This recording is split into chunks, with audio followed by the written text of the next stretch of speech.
Welcome to my channel. Try to hear the latest story.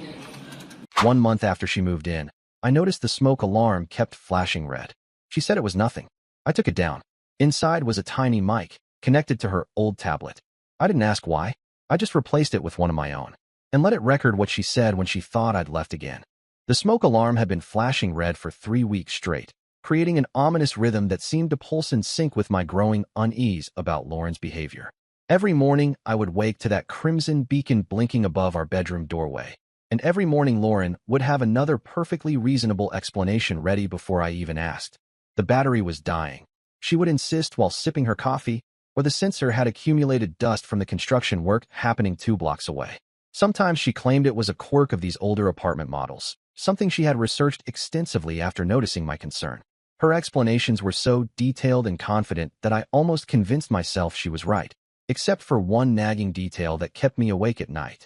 I had installed smoke alarms in 3 previous apartments over the past decade, and not once had I encountered a functioning unit that flashed red continuously. Green meant operational, yellow indicated maintenance needed, and red typically signaled an actual emergency or complete malfunction requiring immediate replacement. The 37 days since Lauren moved in had transformed our relationship in ways I was only beginning to understand. What started as natural cohabitation adjustments had evolved into something that felt more like careful choreography. Lauren would position herself with mathematical precision during our conversations, always angling her body so that her voice projected toward the ceiling while her back remained turned to the blinking device above our door. Her speaking volume had increased noticeably, particularly when we discussed anything personal or financial in the bedroom. Her phone habits had become increasingly secretive as well. Calls that she previously took casually in my presence now required private sessions behind locked bathroom doors or lengthy walks around the neighborhood block. When I asked about work colleagues or family members who might have called, she would deflect with questions about my own social connections, turning every inquiry into an interview about my background, my finances, my daily routines, and my long-term plans. The evening I decided to investigate the smoke alarm, Lauren had sent a text explaining that she would be working an overnight shift due to an emergency surgery at the hospital. This provided the perfect opportunity to examine the device without her watchful supervision. I retrieved my stepladder from the utility closet and positioned it carefully beneath the blinking unit, expecting to find standard detection components and perhaps a corroded battery connection that needed cleaning. The moment I unscrewed the plastic casing and peered inside, my world shifted fundamentally. Nestled among the legitimate smoke detection circuitry was a small cylindrical microphone, professionally installed and connected to a miniature transmitter that I recognized as similar to the Bluetooth adapters Lauren used with her tablet computer. The red light that had been bothering me for weeks was actually a recording indicator, showing that our private conversations were being actively monitored and potentially stored or transmitted elsewhere. My hands trembled as I examined the modification more closely. The installation showed considerable technical skill, with the microphone positioned for optimal audio capture while the transmitter was configured to operate on frequencies that would not interfere with the smoke detection functions. Someone had invested significant time and effort into creating this surveillance system, and the obvious suspect was the woman who had insisted the flashing light was perfectly normal. The implications cascaded through my mind like dominoes falling in sequence. Every intimate conversation we had shared in the bedroom, every private phone call I had made while Lauren was supposedly at work, every vulnerable moment when I had discussed my fears, hopes, and financial concerns had been captured and potentially transmitted to unknown recipients. The violation felt both deeply personal and professionally calculated, suggesting motives far more serious than simple relationship paranoia. Rather than confronting Lauren immediately or destroying the evidence in anger, I found myself developing a more strategic response. If she was monitoring my activities and conversations, then I needed to understand the scope and purpose of her surveillance before taking any action that might alert her to my discovery. The situation demanded careful planning and counterintelligence rather than emotional confrontation. I photographed the modified smoke alarm from multiple angles, documenting the microphone placement, transmitter connections, and any serial numbers or identifying marks that might prove useful later. Then I carefully reassembled the device exactly as I had found it, ensuring that Lauren would never suspect her surveillance system had been discovered and examined. My first stop the following morning was an electronics store downtown, where I purchased an identical smoke alarm along with sophisticated recording equipment that far exceeded the amateur setup I had discovered. The sales clerk, assuming I was working on a home security project, recommended additional components, including a digital storage device capable of capturing weeks of audio data and a transmitter that could send encrypted signals directly to my smartphone. The installation process required 3 complete attempts before I achieved the precise balance of functionality and concealment that would allow my counter-surveillance system to operate undetected. I had to carefully hollow out sections of the new smoke alarm casing to accommodate my recording equipment while ensuring that the device would still function as intended if a real fire emergency occurred. My equipment was significantly more advanced than Lauren's crude modification. The microphone could capture conversations from across the entire bedroom with clarity that rivaled professional recording studios, while the digital processor could filter out background noise and enhance human speech patterns. The encrypted transmission system would send real-time audio feeds to a secure application on my phone while simultaneously storing everything on an internal memory chip that could preserve months of recordings. The most challenging aspect was replicating the exact flashing pattern that had characterized Lauren's surveillance device. I spent hours programming the LED indicator to maintain the same rhythm and intensity, ensuring that she would never suspect that her surveillance system had been replaced with my own more sophisticated version. The red light continued its ominous blinking, but now it was serving my purposes rather than hers. I stored Lauren's original modified smoke alarm in a sealed container in my closet, wrapped in anti-static material and accompanied by detailed photographs and documentation. This evidence would prove invaluable if I ever needed to demonstrate that I had been under surveillance, though I hoped the situation would never escalate to require such drastic measures. The waiting period tested my acting abilities and emotional control to their absolute limits. I had to maintain completely normal behavior around Lauren while knowing that she had been violating my privacy for weeks or possibly months. Every conversation felt like a performance where I had to project normalcy while analyzing her responses for signs of deception or manipulation. Lauren continued her established patterns without any indication that she suspected my discovery. She still positioned herself strategically during conversations, spoke louder than necessary in the bedroom, and took private phone calls in locations that she believed were beyond the range of her listening device. Her confidence in her surveillance system made her careless in other areas, and I began noticing additional details about her behavior that had previously seemed innocuous. She had developed an unusual interest in my work schedule, asking detailed questions about meetings, travel plans, and overtime requirements that seemed excessive even for a concerned partner. Her inquiries about my financial situation had become more frequent and specific, touching on topics like insurance policies, investment accounts, and family inheritance that felt more like intelligence gathering than normal relationship discussions. 3 days after installing my counter-surveillance equipment, Lauren came home from work in a state of visible agitation that contrasted sharply with her usual composed demeanor. She paced around the apartment restlessly, checking her phone constantly and making several hushed calls from the bathroom. Her eyes kept returning to the smoke alarm with an intensity that suggested she was calculating something important. That evening, I announced my intention to visit my brother across town, explaining that I would likely stay overnight to help him with some home renovation projects that required an early morning start. Lauren's relief was immediate and poorly concealed despite her attempts to express disappointment about my absence.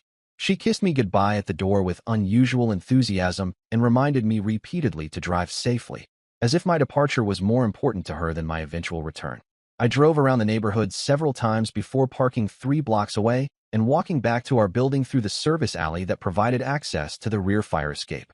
From my concealed position outside our bedroom window, I had an unobstructed view of the smoke alarm and could monitor my smartphone for incoming audio transmissions from my hidden recording system.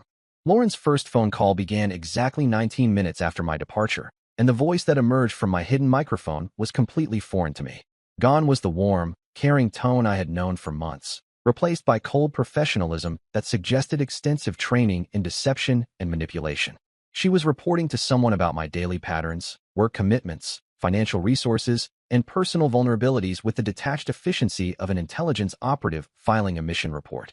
The conversation revealed that Lauren was not working alone or pursuing her own agenda, but was instead part of a sophisticated criminal organization that specialized in targeting financially stable men in specific demographic categories. She had been assigned to develop a romantic relationship with me based on a psychological profile that predicted my responses to particular manipulation techniques and emotional triggers. Her infiltration of my life had been planned months before we actually met, with the seemingly accidental encounter at the coffee shop near my office being the result of careful surveillance and timing. The criminal organization had researched my background extensively, identifying my relationship patterns, financial vulnerabilities, and psychological weaknesses before selecting Lauren as the most suitable operative for the assignment. The scope of intelligence gathering was breathtaking in its thoroughness. Lauren had compiled detailed reports about my work colleagues, family relationships, social connections, daily routines, and financial habits that could only have been obtained through weeks of systematic observation and electronic surveillance. She knew my bank account balances, credit card spending patterns, investment portfolio details, and insurance policy information with accuracy that exceeded what I could have provided from memory. But the most shocking revelation emerged during her second phone call, when she began coordinating with multiple handlers about advancing to the next phase of the operation. Lauren was simultaneously running identical operations against 4 other men in different cities, using variations of the same identity and emotional manipulation playbook that had proven successful in previous campaigns. Each target had been selected based on similar criteria, including income level, relationship status, family background, and psychological vulnerabilities that made them susceptible to romantic manipulation. Lauren would travel between cities on rotating schedules, maintaining parallel relationships while her accomplices monitored the targets during her absences and provided intelligence updates about any suspicious behavior or changing circumstances. The criminal organization operated with military precision and corporate efficiency. They maintained detailed databases of successful approaches, target responses, and operational outcomes that allowed them to refine their techniques and maximize their success rates. Lauren was just one of dozens of operatives working different territories across multiple states, all coordinating their activities through encrypted communication systems and shared intelligence platforms. During her third call, I learned that my situation had become problematic for the organization. Lauren reported that I had been asking too many questions about her background and showing increased suspicion about the smoke alarm surveillance. Her handlers were pressuring her to accelerate the timeline and move immediately into the financial exploitation phase before I could uncover their operation. The acceleration meant convincing me to make significant changes to my insurance policies and financial accounts within the next 2 weeks. Lauren needed to become the primary beneficiary on my life insurance, while also gaining access to joint accounts and credit facilities that she could control independently. The organization had specific quotas and deadlines that required rapid progress regardless of the increased risks. The most chilling moment came when Lauren began discussing contingency plans for targets who became too suspicious or uncooperative. She spoke casually about methods for destroying reputations through false allegations, creating legal complications that would drain financial resources, and arranging circumstances that could result in serious accidents or health emergencies. These were not theoretical discussions, but detailed operational procedures that had been implemented successfully in previous cases. The organization maintained relationships with corrupt professionals in law enforcement, healthcare, and legal services who could be activated to support these contingency plans when necessary. Lauren mentioned specific examples of targets who had suffered mysterious accidents or sudden health crises after becoming problematic, describing these outcomes as routine business expenses rather than serious crimes. Her final call of the evening included coordination with accomplices who would pose as insurance agents and financial advisors during the accelerated exploitation phase. These individuals had sophisticated false credentials and professional references that could withstand casual scrutiny, allowing them to facilitate fraudulent transactions while maintaining plausible legitimacy. Instead of confronting Lauren or immediately contacting law enforcement, I realized that my unique position as an aware target provided an unprecedented opportunity to document the entire criminal operation and gather evidence that could destroy their network completely. I decided to play the role of an increasingly cooperative victim while secretly recording every interaction and building an ironclad legal case. The next morning, I greeted Lauren with unusual enthusiasm about our relationship and expressed eagerness to begin making concrete plans for our future together. I mentioned my desire to update my financial planning to properly include her in my life, suggesting that we should meet with professionals to discuss insurance policies, joint accounts, and other arrangements that would protect us both. Lauren's excitement was barely contained despite her attempts to appear nonchalant about financial discussions. She immediately offered to help organize my documents and suggested that we contact her friend who worked in insurance to discuss policy updates that would benefit both of us. Her eagerness to accelerate the timeline aligned perfectly with the pressure I had heard described during her phone calls. I began carrying a small digital recorder during all interactions with Lauren, while my smoke alarm surveillance system continued capturing everything that occurred in our apartment. The combination provided comprehensive documentation of her manipulation techniques and criminal activities that would be admissible in court proceedings. The insurance meeting was scheduled for the following week at an office downtown that appeared legitimate, but had subtle details that suggested careful staging. Lauren's supposed friend was actually a sophisticated criminal operative who had constructed an elaborate false identity, complete with professional credentials, office space, and administrative support that could fool casual investigation. During the meeting, I was pressured to significantly increase my life insurance coverage while designating Lauren as the primary beneficiary for the entire amount. The fake insurance agent used advanced psychological manipulation techniques, alternating between creating artificial urgency and offering false reassurance to overcome any hesitation or logical objections. The policy amounts being proposed were far beyond what any legitimate insurance company would approve for someone in my situation, but the fake agent explained that his company specialized in high-value policies for professionals with unique circumstances. The application process would be expedited through special procedures that bypassed normal underwriting requirements, allowing the policy to become active within days rather than weeks. I signed the preliminary paperwork while my hidden recorder captured every word of the conversation, including casual comments between Lauren and the fake agent that revealed the fraudulent nature of the entire transaction.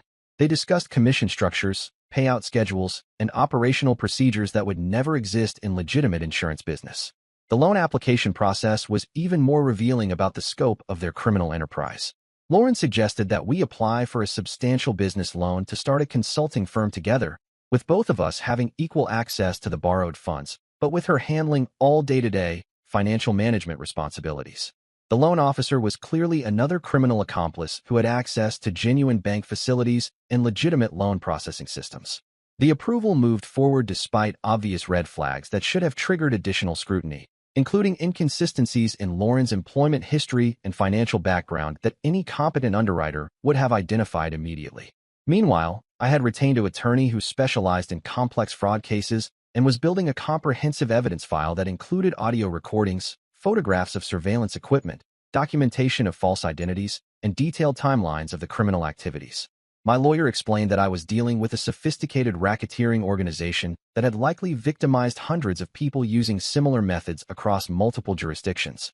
The private investigator we hired uncovered Lauren's real identity within 2 weeks of beginning his research. Her actual name was completely different from what she had told me, and her background included extensive criminal history involving identity theft, fraud, extortion, and association with organized crime networks that operated internationally. The woman I thought I loved was entirely fictional, constructed specifically to exploit my psychological profile and financial vulnerabilities based on detailed intelligence gathering that had begun months before our first meeting. Every personality trait, shared interest, and emotional connection had been carefully calculated to maximize my susceptibility to her manipulation. The breakthrough came when my private investigator identified the organization's communication hub and began monitoring their encrypted messages. We discovered that Lauren was simultaneously running operations against 7 other men across 4 states, using different identities and backstories that were tailored to each target's specific psychological profile and financial situation. The evidence file grew to include intercepted communications between dozens of operatives, financial records showing money laundering through multiple shell companies, and documentation of corruption involving professionals in various industries who provided services to support the criminal activities. Federal investigators became involved when my attorney presented the evidence to a prosecutor who specialized in organized crime and racketeering cases. The scope of the criminal enterprise exceeded anything that could be handled at the state level, and the interstate nature of their operations brought it under federal jurisdiction with access to much more powerful investigative resources. The federal raid on our apartment 6 weeks later resembled something from a military operation, with agents from multiple agencies executing simultaneous warrants across 8 states to arrest operatives and seize evidence from the criminal organization. Lauren was arrested while attempting to flee through our bathroom window, carrying a bag containing multiple false identities and communication devices that linked her to operatives across the country. The evidence I had gathered through my counter-surveillance operation became the foundation of the prosecution's case against the entire network. My recordings provided real-time documentation of their operational methods, target selection criteria, manipulation techniques, and criminal procedures that would have been impossible to obtain through traditional law enforcement investigation. The criminal organization had victimized more than 200 people over a 5-year period, with total financial damages exceeding $8 million. Their operations extended across 12 states and involved corruption of professionals in banking, insurance, healthcare, and legal services who had facilitated fraudulent transactions and covered up criminal activities. Lauren received a sentence of 18 years in federal prison after pleading guilty to charges including racketeering, conspiracy, wire fraud, identity theft, and money laundering. Her cooperation with prosecutors led to additional arrests and convictions throughout the network, but she maintained that many of the organization's leaders had escaped detection and continued operating under different identities. The legal proceedings consumed more than 3 years of my life, requiring testimony in multiple trials and depositions that forced me to relive the psychological manipulation and betrayal repeatedly. The financial recovery process was complicated by the sophisticated money laundering systems the organization had used, making it difficult to trace stolen assets through multiple shell companies and offshore accounts. The psychological impact extended far beyond the immediate legal and financial consequences. I found myself unable to trust romantic relationships, analyzing every interaction for signs of deception or manipulation. Simple activities like dating or meeting new people became exercises in paranoia and suspicion that made normal social connections nearly impossible. The violation of privacy through the surveillance equipment felt more personally devastating than the attempted financial crimes. Knowing that my most intimate moments and private thoughts had been recorded, analyzed, and shared among criminal operatives created a sense of exposure and vulnerability that persisted long after the legal cases were resolved. Professional counseling helped me understand that I had been targeted by sophisticated criminals who specialized in psychological manipulation, and that my susceptibility to their techniques did not reflect personal weakness or failure. The organization had invested considerable resources in studying human psychology and developing manipulation methods that could overcome the natural skepticism and defensive instincts of most targets. The smoke alarm incident taught me that the most dangerous threats in our modern world often disguise themselves as mundane household items or trusted relationships. The people who seem closest to us and most deserving of our confidence may be the very ones who pose the greatest risks to our security, finances, and emotional well-being. The investigation revealed that similar criminal organizations continue to operate using updated methods and emerging technologies that make detection increasingly difficult. Social media platforms, dating applications, and digital communication systems provide unprecedented opportunities for intelligence gathering and target identification that exceed anything available to previous generations of criminals. Trust, I learned through painful experience, is not something to be given freely based on emotional attraction or surface compatibility, but something to be earned through consistent behavior and verified through independent investigation. The modern world requires constant vigilance and healthy skepticism, even in our most intimate relationships, because the consequences of misplaced trust can be catastrophic and irreversible. And that's the story. If you're still here, that means you're one of us. So go ahead, hit that subscribe button. I drop new chaos every single day, and trust me, tomorrow's story, it's even worse than this one.